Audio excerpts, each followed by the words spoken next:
speaks English. He says, it's too hot to go to the beach. It's 90 degrees outside. I said, well, why do you say that? It's a nice day. He says, no. And then I wanted him to say, so I asked the question, I wanted him to say, oh, we don't like to get dark. And he said it. Yeah, we don't like to get dark. But it's too hot to go. So when we went to the beach, a couple times we went, it was not crowded. It was great. The people don't go to the beach till night. And then when they go at night, they might have a concert on the water or something like that, which we went to one of those, but they go to the beach when the sun goes down, which is good for me. That's a good. Other questions? Yes, ma'am. What about the cost of food? Cheap, cheap, cheap, and cheap. The pay by the pound place, if I'm being greedy, I'm getting getting food for 2 days, it might cost about $3. And then I thought I had some pictures of, oh, okay, I did. This is a picture of the buy as you go place and the vegetarian place by the pound. And then the best are the 7-Eleven noodles.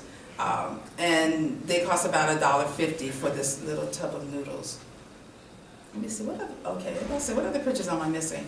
But yeah, very inexpensive to live. It's expensive to live there. My apartment costs a fortune. It costs $900 US, almost $900 US a month. And it was a studio without a kitchen. But I did have a washer dryer. But speaking of the washer dryer, my washing machine went out at 7. The landlord's father came over at 7. Landlord's father didn't speak English. And I showed him where my washing machine had standing water in the tub.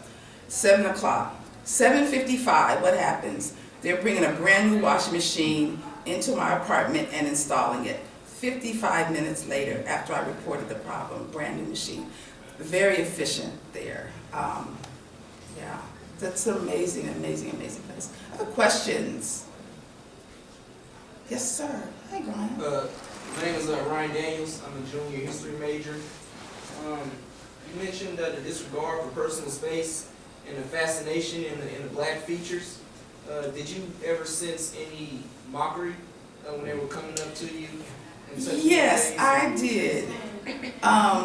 Okay, these two little girls on the train, they were laughing and pointing at me. And they were like, you know, and one of them is pointing to her friend. I'm sitting here and she's pointing to her friend. I said, now when she turns around, I'll be looking dead in her face.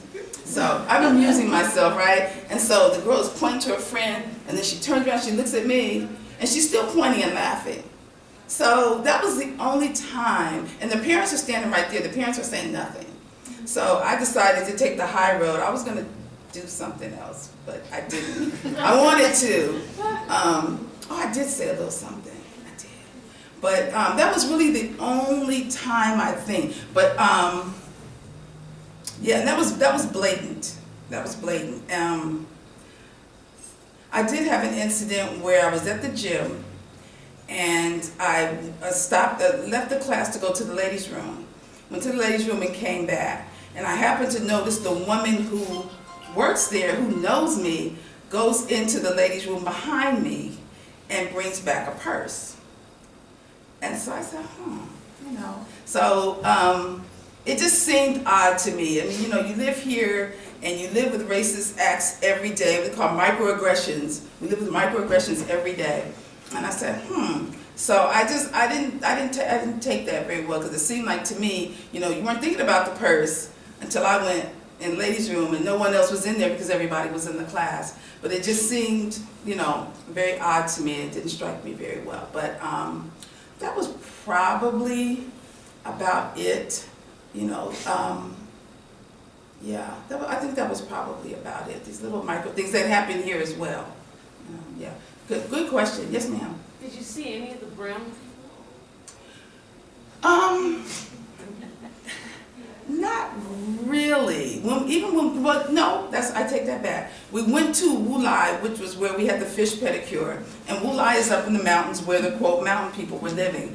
And so when we stopped to do a little shopping in the store, I asked the woman, I said something about Africa. She said, oh yes, see this picture, it's my grandfather, African. And I was shocked. I said, I wonder if she's saying this so I'll buy some stuff. But I don't think she did. And she was talking to us, and she was saying how the you know, a little bit of a language barrier, but what she was saying was that her grandfather was part African. And they showed us the picture, and he was very brown. So that